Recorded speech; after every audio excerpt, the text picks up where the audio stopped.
कहानी है मेहनतपुर नाम के गांव, जहां सखाराम अपने परिवार के साथ रहता था और अपना एक भोजनालय चलाने का काम करता था। सारे मजदूर और गांव वाले सभी सखाराम के भोजनालय में भोजन करके अपना अपना काम किया करते हैं। एक दिन एक आदमी सखाराम के भोजनालय में भोजन करने के लिए आया। बताइए भाई साहब, क्या खाएंगे आप? आपके भोजनालय में अभी क्या है बताइए। आलू पराठा, गोभी पराठा, मूली पराठा, मेथी पराठा, गर्मा गर्म शीरा, चना मसाला, पनीर दो प्याजा, सेव टमाटर नु साग और मीठे मई गुलाब जामुन, साथ में थोड़ी सी लस्सी। बताइए आप क्या खाएंगे? आपकी आवाज सुनकर ही मेरे मुंह में पानी आ गया है। जो सबसे अच्छा बनता है वो बना कर दे दीजिए। अरे ओ, कुंदन साहब के लिए चना मसाला और मखनी नान परोस दो, साथ में लस्सी भी दे देना। मजा आएगा, मजा आएगा।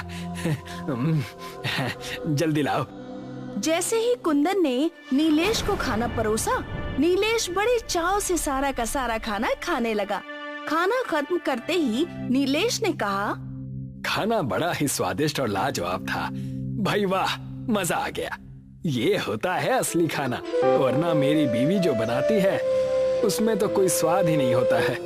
उसे तो मैं गली के कुत्तों को खिला देता हूँ और बेचारे अगले दिन वो सारे कुत्ते बीमार हो जाते हैं।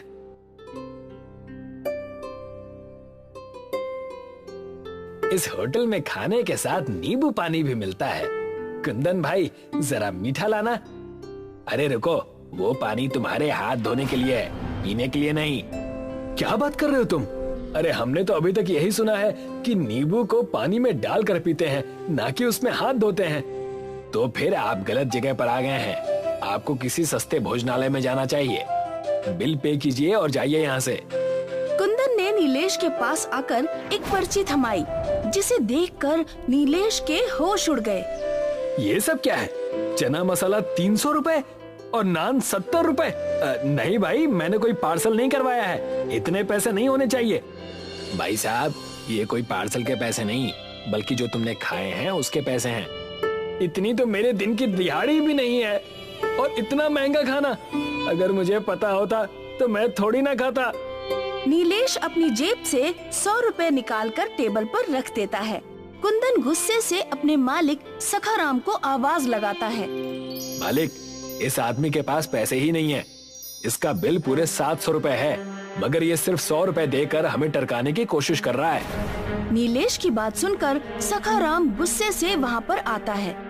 तुम्हारी जेब में जब फूटी कौड़ी नहीं थी तो तुम्हें क्या जरूरत थी यहाँ पर आने की? तुम्हारे जैसे लोगों को इस भोजनालय में आने का कोई अधिकार नहीं है। जल्दी से पैसे निकाल, नहीं तो मैं तेरा मार मार कर भड़ता बना दूंगा। अजीब बदतमीज आदमी हैं आप तो ग्राहकों के साथ बदतमीजी कर रहे हैं। बदतमीजी उसके साथ नहीं की जाती जिसकी कोई इज्जत होती है, और आज की दुनिया में जिसके पास पैसे नहीं होते उसकी कोई इज्जत नहीं होती। इतना बोलकर सखाराम भोजनालय के कर्मचारियों से बोलता है, देखते क्या हो, मारो इसे। सखाराम की बात सुनते ही ढाबे के सारे कर्मचारी नीलेश को बुरी तरह से पीटने लगते हैं। सखाराम गुस्से से नीलेश से बोलता है, तुझे 2 दिन तक भोजनालय की झूठी प्लेट साफ करनी होगी, तब कहीं जाकर बिल चुकता होगा। नीलेश 2 दिन तक लगातार उस भोजनालय की झूठी प्लेट साफ करता रहा। 2 दिन बाद नीलेश अपने घर जाकर अपने साथ हुई उस दुर्घटना को रोते हुए अपनी पत्नी विमला को बताता है। अजी, क्या जरूरत थी उस भोजनालय में जाने की, जब आपके पास इतने पैसे नहीं थे। निर्दयी लोगों ने पहले तो आपको बुरी तरह से पीटा, उसके बाद भी जब उनका दिल नहीं भरा तो उन्होंने 2 दिन तक लगातार भोजनालय में आपसे जानवरों की तरह काम करवाया। मेरा बहुत अपमान किया है विमला। आज मुझे एक बात समझ में आ गई कि बेचारे गरीब और असहाय लोगों को अच्छे भोजनालय में भोजन करने का कोई अधिकार नहीं है, लेकिन मैं ऐसा नहीं होने दूंगा। अजी, आप क्या कर लेंगे? आप तो खुद मार खाकर आ रहे हैं। मैं अपना भोजनालय खुद बनाऊंगा और अपने गांव में एक ऐसा भोजनालय बनाकर तैयार करूंगा जहां हर गरीब को बहुत सस्ते में अच्छा भोजन मिल सके। आखिर गरीब के भी कुछ अधिकार होते हैं विमला। गरीब का जन्म इन निर्दयी लोगों से मार खाने के लिए नहीं हुआ, उसे भी अच्छा भोजन करने का अधिकार है। लेकिन कैसे? नीलेश ने अपनी पत्नी की बात का कोई जवाब नहीं दिया। वो चुपचाप रात भर गहरी सोच में गुम रहा। अगली सुबह नीलेश गांव के हर घर में जाकर चंदा जमा करने लगा, मगर सब ने उसे अपमानित करके अपने घरों से भगा दिया। गांव का ही एक आदमी नीलेश का मजाक उड़ाते हुए बोला, पागल हो गए हो क्या? अरे कोई काम धंधा करो। ये अचानक तुम्हारे अंदर गरीबों के प्रति इतना प्रेम कैसे जागृत हो गया? उसके लिए तो देश के नेता ही काफी हैं। ये कैसी बात कर रहे हो तुम? मैं जो कुछ भी कर रहा हूँ गांव की भलाई के लिए कर रहा हूँ। हमारे गांव का नाम मेहनतपुर है। हमारे गांव के वासी दिन भर मेहनत में जुटे रहते हैं और उन्हें ढंग का एक वक्त का भोजन भी नहीं मिल पाता। तुम मेरा साथ देने की बजाय मुझे उल्टा अपमानित कर रहे हो। हाँ, क्योंकि तुम दिन में मुंगेरी लाल के सपने देख रहे हो। मेरे भाई, ऐसा सिर्फ फिल्मों में होता है, मगर वास्तविकता इससे बहुत अलग है। और मुझे एक बात बताओ नीलेश, एक बार को मान लिया जाए कि तुम अपने मकसद में सफल भी हो गए, तो 1 रुपए की थाली कब तक तुम गरीब लोगों को खिला पाओगे? ये पूरी तरह से असंभव है। इतना कहकर वो नीलेश का मजाक उड़ाता हुआ सखाराम के भोजनालय में जाकर बोला, सुना सखाराम जी, नीलेश अपने गांव में एक भोजनालय बनाना चाहता है। आप जो थाली 700 रुपए में बेचते हैं, वो थाली वो 1 रुपए में बेचने की सोच रहा है। लगता है उसकी बुद्धि भ्रष्ट हो गई है। अब उस बेवकूफ को कौन समझाए? तभी सखाराम का नौकर कुंदन सखाराम के पास आकर धीरे से बोला, सखाराम जी, हमें इसकी बातों को मजाक में नहीं लेना चाहिए। ओए, क्या कहना चाहता है तू? अगर नीलेश अपने मकसद में सफल हो गया तो कभी आपने सोचा है आपके भोजनालय का क्या होगा? कुत्ते लौटेंगे, कुत्ते। अरे काली जुबान, कभी तो अच्छा बोल दिया कर। तेरे मुंह से जब भी निकला है हमेशा उल्टा सीधा ही निकला है। चिंता मत कर, इस गांव का मुखिया मेरा बहुत अच्छा दोस्त है। वो नीलेश को अच्छी तरह से समझा देगा। सखाराम गांव के मुखिया के पास गया। मुखिया, हमारी मित्रता के चर्चे दूर दूर तक प्रसिद्ध हैं।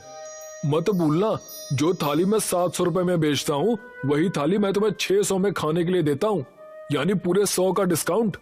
बोल तो ऐसे रहे हो जैसे मेरे ऊपर बहुत बड़ा कोई उपकार करते हो। मैंने तो तुमसे कभी नहीं कहा कि तुम मुझे 100 रुपए का डिस्काउंट दो। और वैसे भी मैं तुम्हारे भोजनालय में महीने में 1 आध बार ही तो भोजन करता हूँ, और मुश्किल से अब तक तुम्हारे भोजनालय में 4 या 5 बार ही भोजन किया है। इस हिसाब से तुम्हारे 500 रुपए मेरे ऊपर बकाया है। लगता है मुखिया तुम मेरी बात का बुरा मान गए। तुम अच्छी तरह से जानते हो सखाराम कि मुझे चापलूसों से सख्त नफरत है। मुद्दे की बात करो, किस काम के लिए यहाँ पर आए हो? कुछ दिन पहले नीलेश मेरे भोजनालय में भोजन करने आया था। अब आप ही बताओ मुखिया जी, 700 रुपए के बदले वो सिर्फ 100 रुपए दे रहा था। इसलिए मैंने उससे 2 दिन तक अपने भोजनालय की झूठी प्लेटें क्या साफ करवा दी। वो तो बुरी तरह से क्रोधित हो गया। हाँ, मैंने सुना है कि तुमने उसे पीटा भी था। हाँ, क्रोध में 1-2 थप्पड़ तो मार ही दिए थे, लेकिन इतना भी नहीं पीटा था कि वो इतना नाराज हो जाए। कहना क्या चाहते हो सखाराम? खुलकर बात करो। वो इस गांव में एक भोजनालय बनाने की तैयारी कर रहा है, और जो थाली मैं 700 रुपए में देता हूँ, वही थाली वो 1 रुपए में ग्राहकों को बेचेगा। अगर ऐसा हो गया ना, तो मेरा तो भोजनालय बंद हो जाएगा। मैं सड़क पर आ जाऊंगा। सखाराम की बात सुनकर मुखिया हंसने लगा। सखाराम, लगता है नीलेश की तो बुद्धि भ्रष्ट हो ही गई है, लेकिन मुझे लगता है साथ में तुम्हारी भी बुद्धि भ्रष्ट हो गई है। ऐसा संभव नहीं है। सोच लो मुखिया, अगर वो अपने मकसद में कामयाब हो गया ना, तो उसके नाम के चर्चे दूर दूर तक फैल जाएंगे। लोग इस गांव के मुखिया से ज्यादा सम्मान उसका करेंगे। और फिर कोई बड़ी बात नहीं है कि कुछ सालों बाद उसकी दयालुता को देखकर गांव के वासी उसे ही मुखिया बना दे। जरूर वो कुछ बड़ा करने की सोच रहा है। सखाराम की बात सुनकर मुखिया सोच में पड़ गया। बात तो तुमने मेरे पते की है। अब मैं किसी को गांव में भोजनालय बनाने से तो नहीं रोक सकता।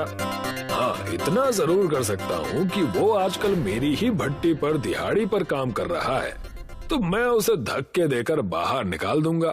उसके बाद वो सिर्फ अपना पेट भरने की सोचेगा, ना कि गांव के गरीब भिखारियों का पेट भरने की। सखाराम वहाँ से चला गया।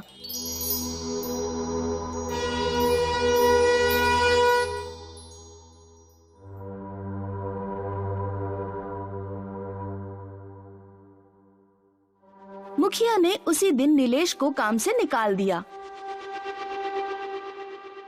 लेकिन मेरी गलती क्या है मुखिया जी?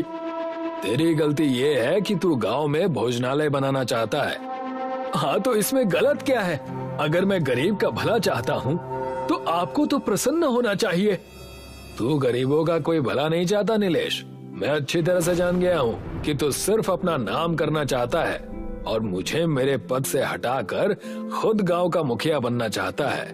अरे पहले अपना और अपनी पत्नी का ही पेट भर ले, बाद में गरीबों के बारे में सोचना। चल निकल यहाँ से।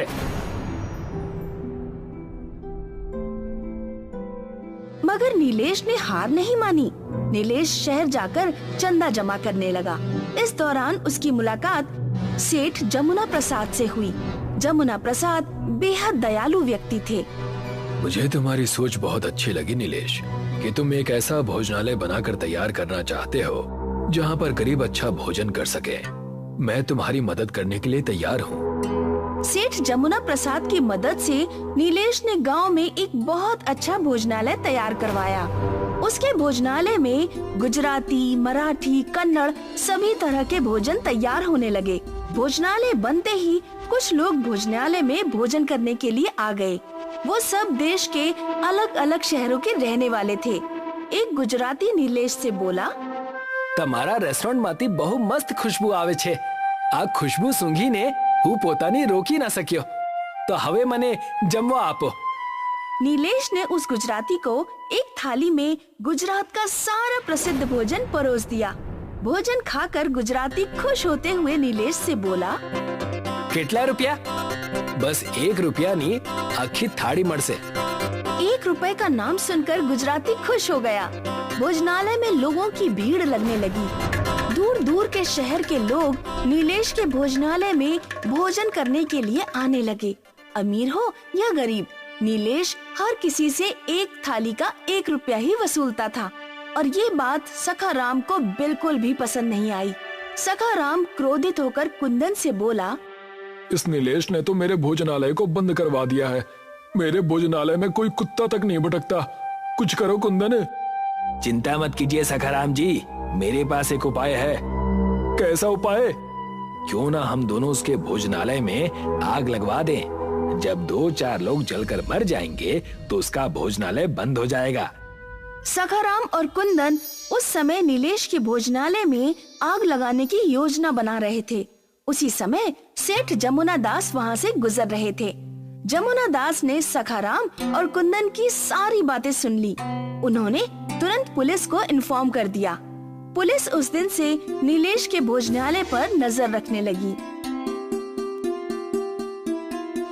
रात के वक्त सखाराम और कुंदन भोजनालय में आग लगाने के लिए बहुत सारा पेट्रोल लेकर आ गए, मगर तभी पुलिस ने उन्हें दबोच लिया। मुझे तुमसे ऐसी उम्मीद नहीं थी सखाराम। तुम तो गांव के सम्मानित व्यक्ति हो। मुझे छोड़ दीजिए इंस्पेक्टर साहब, मैं इसके भोजनालय को जलाकर राख कर दूंगा। इसकी वजह से मेरा भोजनालय बंद हो गया। नहीं सखाराम, मेरी वजह से नहीं, बल्कि तुम्हारे ग्राहकों के साथ तुम्हारे बुरे व्यवहार की वजह से तुम्हारा भोजनालय बंद हुआ है। तुमने मुझे अपमानित किया। मैं चाहता तो अपने अपमान का जवाब किसी और तरीके से भी दे सकता था, लेकिन नहीं, मैं तुम्हारे अपमान का घूंट अमृत समझकर पी गया। और देखो, आज इस भोजनालय में देश का हर नागरिक आता है और सिर्फ 1 रुपए में पेट भरकर भोजन करके चला जाता है। तुम्हें क्या लगता है कि मुझे प्रॉफिट नहीं हो रहा? मेरे परिवार का खर्चा इसी भोजनालय से चलता है। पुलिस ने सखाराम और कुंदन को गिरफ्तार कर लिया और सखाराम का भोजनालय बंद हो गया। आज भी नीलेश के भोजनालय में 1 रुपए की ही थाली मिलती है।